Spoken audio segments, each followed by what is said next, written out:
makanan mudah dingin bisa jadi. Kemudian yang kedua nanti mungkin ada urusan mendadak yang akan diselesaikan pada malam hari ini juga. Tetapi insya Allah Ustaz tidak akan ceramah panjang lebar, waktunya hanya 1 jam 2 jam saja, atau kita sampaikan pada waktu subuh. Siap Pak Bu? Siap? Tidak. Bapak siap? Saya tak siap. Karena berdiri di sini ada 2 kemungkinan. Kalau tidak gemetaran, dilanjutkan tak terlanjutkan, ditinggalkan sudah maju ke depan. Akhirnya dengan rasa ketakwaan kepada Allah, insya Allah akan saya lanjutkan semampu dan sebisa saya Bapak Ibu. Kalau nanti ada salah dalam penyampaian, mohon jangan ditegur pas ceramah. Nanti kena kartu merah saya Pak. Tapi nantinya alangkah baiknya kita minum-minum kopi Pak, sambil membicarakan empat mata. Karena yang berdiri di sini ilmunya ini masih setitik buih di lautan Pak. Tapi karena udah amanah dari MC tadi, makanya saya pun melangkahkan kaki Bismillahirrahmanirrahim. La haula wala quwata illa billah. Datang semuanya Pak. Bapak Ibu yang dirahmati Allah Subhanahu wa taala, di malam hari ini turun barokah Allah yang hujan. Ini menandakan bahwasanya alam bergembira ria dengan apa momentum peringatan Maulid Nabi Muhammad sallallahu alaihi wasallam. Ada 3 hikmah ataupun yang kita dapat dari peringatan Maulid Nabi Muhammad sallallahu alaihi wasallam. Adik-adik didengarkan. Nanti kalau siapa yang bisa menjawab pertanyaan Ustaz langsung kasih hadiah yang akan diwakili oleh ketua panitia. Karena rasanya Ustaz tidak bisa melangkai ketua. Karena di mana-mana kalau kepala itu di atas. Makanya adik-adik yang dirahmati oleh Allah, makanya kalau kalian bercita-cita jangan bercita-cita jadi Ustaz. Karena apa? Banyak tantangannya. Yang pertama diserang di media sosial, kemudian yang kedua dihina dicaci.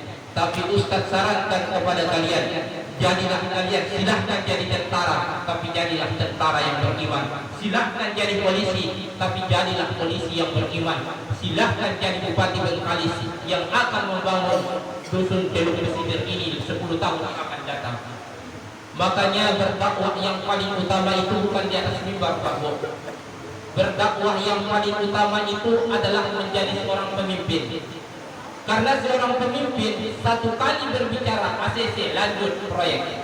Kalau Ustaz berikut nanti Ustaz berbicara di depan bangun jalan tidak akan didengar. 10 kali Ustaz berbicara, 1 kali pemimpin berbicara, itu baru sebanding. Tapi kadang-kadang Ustaz berbicara di depan dicemooh orang-orang munafik. Apa katanya? Ustaz itu hanya banyak bicara saja, tak banyak yang dia lakukan. Kayak mana kami para ustaz melakukannya? Karena apa? Karena suatu kebijakan itu ada di seorang tangan pemimpin.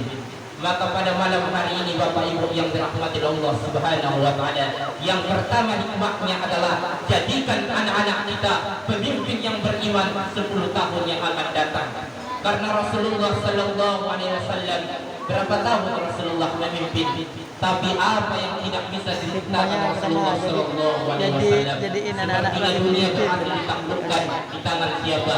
Di tangan anak-anak seorang sebagai pemimpin. pemuda. Kalau kakek-kakek, nenek-nenek hanya ikut-ikut saja. Makanya jikalau anak-anak kita sekarang anak-anak yang beriman dan takut kepada Allah, maka insya Allah Islam akan dikenal 10 tahun, 20 tahun yang akan datang. Ketika seorang orang tua mengajarkan ibadah kepada anaknya, maka kecil kemungkinan anak itu berbuat maksiat. Maka akan meminimalisir anak itu untuk berbuat maksiat. Makanya Pak Bu, ceramah yang paling kuat itu adalah orang tua. Karena madrasatul ula ataupun sekolah yang pertama kali adalah di dalam keluarga. Maka didik anak-anak kita dengan Al-Quran, didik anak-anak kita dengan ketakwaan kepada Allah Subhanahu wa taala. Rasulullah sallallahu alaihi wasallam, berapa anak Rasulullah? 7. Pertama Qasim, Abdullah, Ibrahim, Zainab, Ruqayyah, Ummu Kulsum dan Fatimah, 7 anak Rasulullah Sallallahu Alaihi Wasallam. Insya Allah semuanya beriman dan bertakwa kepada Allah Subhanahu Wa Taala. Ibadah kita tingkatkan kepada Allah. Rasulullah Sallallahu Alaihi Wasallam, laqad kana lakum fi Rasulillahi uswatun hasanah. Sungguh telah ada pada diri Rasul itu contoh-contoh suri tauladan yang baik. Yang pertama amal ibadahnya, yang kemudian yang kedua adalah pendidikan dalam keluarga. Makanya Pak, Bu, kalau mendidik anak itu adalah yang pertama, dekatkan dia dengan agama. Kadang-kadang mohon maaf Pak, sering maaf Bu, kadang-kadang orang tua itu pilih kasih. Kalau untuk sekolah umum rela mengeluarkan budget jutaan bahkan puluhan juta. Tapi kalau untuk agama mikir 2 kali Pak Bu. Ikhlas Ustaz, ikhlas. Bu, minta sumbangan Bu. Berapa Ustaz? Seikhlasnya aja kata Ustaz tersebut. Ditengok dompet, dipilih lagi mana yang paling laku, lusuk, bahkan gambar parah dikeluarkan. Dalam hati saya pernah kejadian Pak Bu. Soalnya di Kota Pekanbaru saya sebagai goreng penjaga masjid, masuk rumah ke rumah. Assalamualaikum Bu. Waalaikumsalam. Apa Ustaz? Biasa Bu, kutipan tiap bulan. Masuk. Berapa Ustaz? Seikhlasnya aja Bu. Dikeluarkannya Bu 2.000 rupiah. Dikeluarkannya. Kemudian diceramainya lagi saya Pak Bu. Saya mikir 2 kali. Soalnya dia ada mobil travel, rumahnya besar, dikeluarkannya 2.000 rupiah.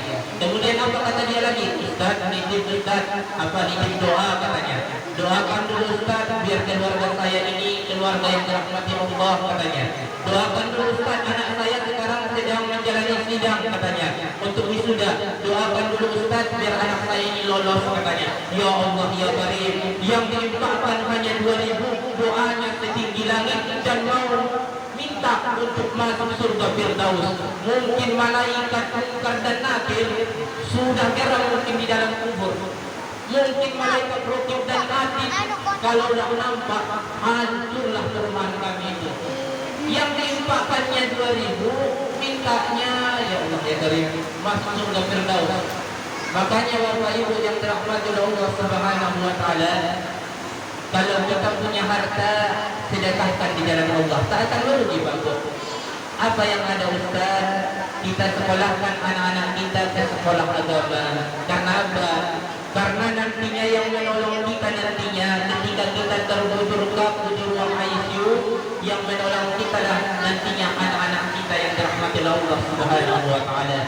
Karena satu harapan orang tua ketika mereka meninggal dunia adalah yang menjadi imam sholatnya nantinya adalah bukan tetangga. Yang menjadi imam sholat jenazahnya nantinya bukan imam masjid. Yang menjadi imam sholat jenazahnya nantinya tidak tetangga lainnya.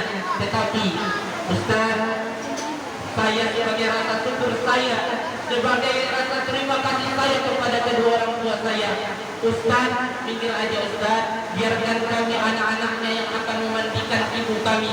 Karena dulu ketika kami lahir di atas dunia, ibu kami yang memandikan kami Ustaz. Ustaz, duduk saja, biar kami aja Ustaz yang menyolatkan mengkafani ibu kami. Karena ketika kami dulu masa kecil Ustaz, ibu kami ini yang memandikan kami Ustaz. Ustaz duduk aja, ketika sholat, waktu sholat jenazah tiba, Ustaz duduk aja di belakang, berdiri aja di belakang Ustaz. Biarkan kami